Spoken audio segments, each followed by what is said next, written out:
સહજાનંદ સ્વામી મહારાજની જય હરિ કૃષ્ણ મહારાજ. મારા હરિભક્તો જય સ્વામિનારાયણ. આપણી આ તીર્થ દર્શન યાત્રામાં આજે પ્રસાદી તીર્થધામ વસોધામને આંગણે પધાર્યા છીએ. અહીંયા મહારાજ અનેક વખત આવેલા છે, અનેક પરચા મહારાજે આપેલા છે, અનેક લીલા કરેલી છે. તો અહીંયા વસો ગામના બધા હરિભક્તો અહીંયા છે. આ પ્રસાદીનું મંદિર છે, ઘણી પ્રસાદીની વસ્તુ છે. દાદા તમારું નામ? પ્રવીણભાઈ દરબાર. દરબાર. તમે આ મંદિરનો ઇતિહાસ થોડો કહો અમને હરિભક્તોને. આ મંદિર અદ્ભુતાનંદ સ્વામીએ બંધાયેલું. બરોબર. અને આ મંદિરને 166 વર્ષ થયા. બરોબર. જે ગઢવીને સરપાવ આપેલો એ ખડકી બાજુમાં છે. એમને પછી આ વસ્ત્ર ને એવું અહીં આપ્યું. પછી જોરાભાઈ અમીનને આપેલું. એમના વંશજમાં ભાનુભાઈ અમીન એમને બીજી વસ્તુ હતી એ ધામમાં ગયા એટલે અહીંયા આવી ગયું. પછી દાદા બાપુએ ભગવાનને તેડેલા એ વસ્તુઓ અહીં છે. પછી ભગવાન વડતાલનો ઉત્સવ કરી મૂર્તિ પ્રતિષ્ઠાનો ને 500 પરમહંસ સંતો સાથે અહીં આવેલા રામ સરોવર. બરોબર. ભગવાન રાત રોકાયેલા. એમને સરોવરમાંથી પાણી લાવીને એ જગાએ નવડાયેલા. અને ખેડાવર બ્રાહ્મણોએ બધાને જમાડેલા. બરોબર. એ રામ સરોવર ઓટો છે. ભગવાન ત્યાં થાળ જમેલા. બરોબર. હવે આપણે જઈએ છીએ. ભગવાને અહીં ઘોડી બાંધેલી એ. હા. આ મંદિર પ્રસાદીનું છે. બીજું મંદિર પ્રસાદીનું છે. મઠ હતો પહેલાં. હા. એ જગા મઠની વેચાતી લઈ એ બાવાને હરિદ્વારમાં જગા આપેલી. બરોબર. અને આ જગા લીધેલી. એ જગા ઉપર ભગવાન આવેલા. બરોબર. ભલા હરિભક્તો, આ ખૂબ સરસ ઇતિહાસ કીધો. તો જયસિંહભાઈનો પણ પ્રસંગ આવે છે કે મહારાજ કીધું 69 કાળ પડશે તમે બાજરી હાચવી રાખજો. જયસિંહભાઈ હાચવી રાખી અને કીધું કે આમાંથી કાઢજો. કે અત્યારે તમારે કેટલી બાજરી છે? તો 11 મણ છે. હવે બીજી વધારે ઉપર ધાણું માગી દેજો, નીચેથી બધી બાજરી 11 મહિના સુધી કાઢ્યું. પછી બહાર ગયા તો એમના ધર્મપતિને સંશય થયો અને ઢાંકણું ખોલ્યું.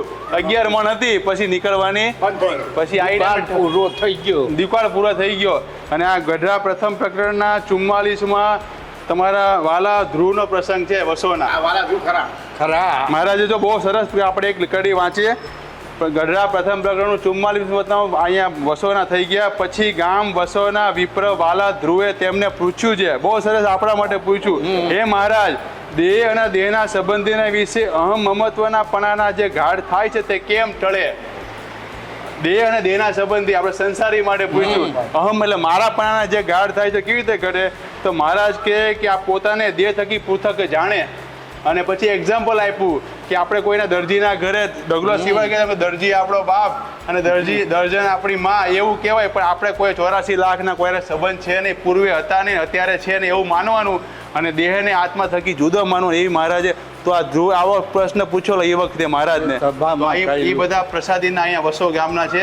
તો આપણે દર્શન કરીને પાવન કરી. અને આનો જીર્ણોદ્ધાર આપણે લાલજી મહારાજ શ્રીએ કરેલો છે. નુગેન્દ્ર પ્રસાદજી મહારાજ આ દાદાએ આનંદ પ્રસાદજી મહારાજના દર્શન કરેલા. 4 થી 5મી પેઢી જગનંદ પ્રસાદજી મહારાજ, નુગેન્દ્ર પ્રસાદજી મહારાજ, અજંત પ્રસાદજી મહારાજ, નરેન્દ્ર અને આનંદ પ્રસાદજી મહારાજ 5મી પેઢીના દર્શન ધર્મકુળના કરેલા છે. વિચાર કરો તમે પ્રસાદીના કહેવાય. તો આપણે હવે ગામમાં પ્રસાદીના દર્શન કરી આપણે કરીશું. ધન્ય ભાગી થશું. બધાને જય સ્વામિનારાયણ. જય સ્વામિનારાયણ. મારા હરિભક્તો જય સ્વામિનારાયણ. આપણે વસોધામના દર્શન કરી રહ્યા છીએ. મંદિરના દર્શન કર્યા, પ્રસાદીના જગ્યાના દર્શન કર્યા. અહીં એક મહાન બીજું પ્રસાદી સ્થાન અહીંયા આવેલું છે, ગામની બહાર છે. દાદા આનો શું ઇતિહાસ છે? આનો ઇતિહાસ એવો છે. ભગવાન વડતાલ મૂર્તિ પ્રતિષ્ઠા કરી પરવારીને પછી અહીં આવેલા. બરોબર. 500 પરમહંસો હતા. બરોબર. પછી અહીં આગળ એમને પાણી લાવીને નવડાયેલા. હા હા. ખેડાવાર બ્રાહ્મણોએ એમને જમાડેલા. બરોબર. પછી અહીંથી ધરમપુર ગઢપુર ગયું. પરમહંસોને વિચરણમાં ગયા. ભગવાન અહીંથી પછી આગળ ગયેલા. ઓહ, એવો પ્રસાદી અહીંયા મહારાજ અહીંયા આવેલા, નવડાવેલા અહીંયા. આ જગ્યા ચચરણ આવીને પધરાયા છે. આપણે દર્શન કરીને ધન્ય થઈએ. સહજાનંદ સ્વામી મહારાજ. હા દાદા. આ જમનાબાનું ઘર એ જમનામાં સમાધિમાં ગઢપુર ગયેલા બરોબર. ભગવાન નહીને નીકળેલા તે પૂછ્યું કે કેમ જમના અહીં કે પ્રસાદી લેવા એ રૂમાલ ભગવાને આપેલો હા. એ હજુ એમની પેઢીમાં છે.